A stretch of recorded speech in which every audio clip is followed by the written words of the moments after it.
Hello, everybody. Great honor to be here. Ladies and gentlemen, I know many of you are looking at me right now and thinking you recognize me from somewhere. You are probably thinking of my father, former president of Brazil, Jair Bolsonaro.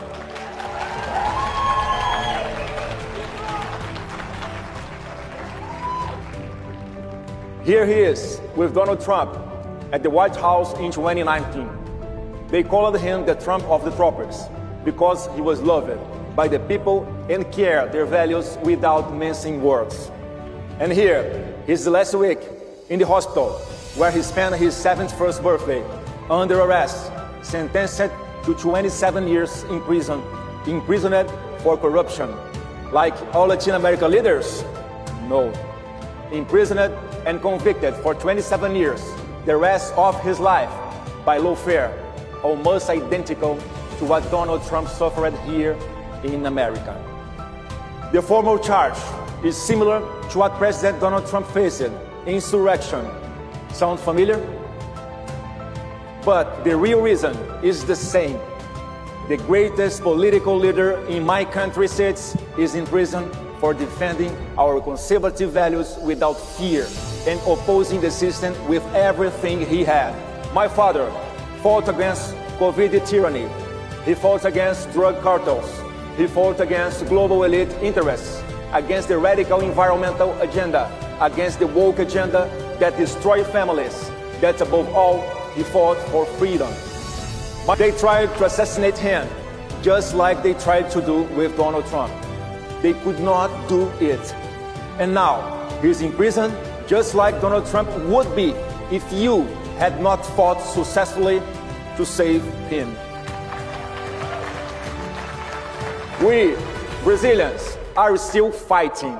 The same people who imprisoned my father took this man, socialist ex-president Lula da Silva, convicted multiple times for corruption, out of prison and put him back in the presidency. All of this under a flood of USAID money and massive interference from the Biden administration. The result? Brazil is living another devastating economic crisis, a public security crisis with huge expansion of narco-terrorist cartels and multiple corruption scandals involving even Lula's own family members. So, some of you are asking how you can help. I will ask you directly. We don't want interference in Brazilian elections, like the Biden administration did to bring Lula to power.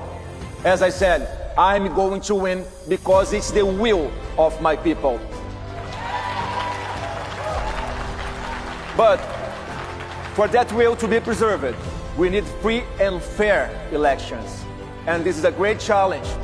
If our people can express themselves freely on social media, and if votes are counted correctly, we will win.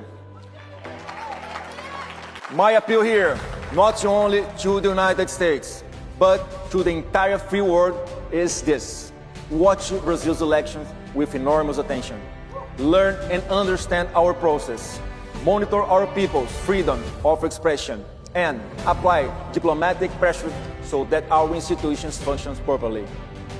Instead of the Biden administration interfering in our elections to install a socialist who hates America, applying diplomatic pressure for free and fair elections based on values of American origin.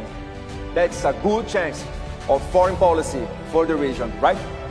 My father sits in prison tonight for the same beliefs you hold, but his sacrifice will not be in vain.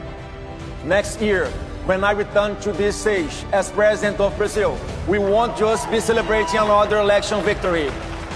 We will be celebrating the birth of the strongest conservative alliance in Western Hemisphere history.